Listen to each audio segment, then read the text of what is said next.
ඔබ මේ දකුණේ සාමාන්‍යයේ භාවිතයේ පවතිනා වූ ෆුල් ඔටෝමැටික් නැතිනම් සම්පූර්ණයෙන්ම ස්වයංක්‍රීයව වැඩ කරන රෙදි හෝදන යන්ත්‍රයක් නැත්නම් වොෂින් මැෂින් එකක්. මේ වගේ වොෂින් මැෂින් වල ඇතිවන ප්‍රධාන දෝෂයක් තමයි මේ ක්‍රියාකාරීත්වය පාලනය කරන්නව මේ PCB බෝඩ් එක නැත්නම් මේ සර්කිට් එක නැත්නම් මේ පරිපථය පිළිසී යාම නැත්නම් ඒ කිසියම් ආබාධයක් හට ගැනීම. එවැනි ආකාරයේ ආබාධයක් හටගත්තා වූ වොෂින් මැෂින් ඕනෑ තරම් අපට ලෝකේ හොයාගන්න පුළුවන්. නමුත් එය නැවත නිර්මාණය කිරීම ඉතාම දුෂ්කර කටයුත්තක්, බොහෝ විට කළ නොහැකි කටයුත්තක්. ඒට හේතුව මේ PCB බෝඩ් එකේ ක්‍රියාකාරීත්වයේ මුළුමනින්ම IC වලින් තමයි කන්ට්‍රෝල් වීමක් වෙන්නේ, පාලනය වෙන්නේ. එබැවින් එය පිළිසී ගියොත් නැත්නම් ඒ ක්‍රියාකාරීත්වයේ යම් දෝෂයක් හටගත්තොත් ඒ නැවත යථාර්ථයටපත් කිරීම ඉතාම දුෂ්කර කටයුත්තක්.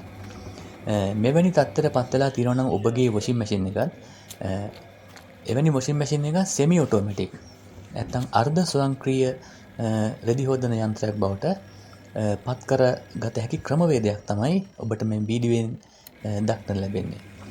ඔබට පේනවා ඇති මේ වීඩියෝවේ දක්නට ලැබෙන විදිහට මෙම ස්වයංක්‍රීය වොෂින් මැෂින් එකට මෙන්න මෙම ඔබට රූපයේ දක්වන ආකාරයේ උපකරණ නැත්නම් ටයිමරයක් කියනවා මේකට. මෙම ටයිමරයක් සවි කිරීමෙන් ඔබට මේ සෙමි ඔටෝමැටික් එකක් නැත්නම් අර්ධ ස්වයංක්‍රීය වොෂින් මැෂින් එකක් ලෙස ඔබගේ මෙම PCB බෝඩ් එක නැත්නම් සර්කිට් බෝඩ් එක දැවුණු වොෂින් මැෂින් එක නැවත භාවිතයට ගන්න පුළුවන් මෙම ටයිමරයක් භාවිත කිරීමෙන් මෙන්න මෙම ක්‍රමයට මෙය සකසා ගැනීම.